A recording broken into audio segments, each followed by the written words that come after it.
Halina guys, at magkemay tayo ng seedless na ubas. Binili ko siya kanina. Naka-ano siya, naka-sale siya guys. Kalating kilo. Cost only €1.49. Normal price nito is €2 and something. Alam nyo guys, yung buhay dito ngayon. Kailangan nating magtipid guys kasi lahat mahal na. Yung bigas ko, yung jasmine kong langkorn, may gulay. Ang mahal niya na ngayon. Paano pa tayo makakauwi nito kung puro na nagmahal lahat ang mga stops, tapos yung gasolina din lagi nagmamahal. Kaya kailangan natin medyo clever sa pagbibili. Yan.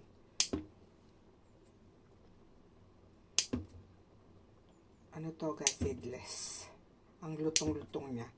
After ko tong imayin, lalagay ko muna siya sa ref. At pagkayari niya lumamig ng konti, doon ko pa lang siya kakainin. Ang sarap niya. Ang lutong. Yan. Sarap. Kahit nasa Pilipinas guys, ganun ako. Pag bumibili ako ng any kinds of fruits, inuhugasan ko muna. Tapos, ilalagay ko muna siya sa ref. Palalamigin ko ng mga ilang oras. And after that, doon ko siya kakainin. Kasi nagbibigay siya ng crunch. Kasi gustong-gusto ko ang fruits pagka-crunchy siya. Yung pag kinagat mo siya, malutong-lutong. Sarap. Ito mga siguro, it's 2 o'clock in the afternoon. Nagluluto pa lang ako ng ng lunch. Kasi galing kami sa city. Medyo naglakad-lakad ako para pagpawisan ng konti kasi medyo hindi maganda yung pakiramdam ko. Ewan ko bakit ganun, para ako nang hihina o nagugutom lang ako. Yan.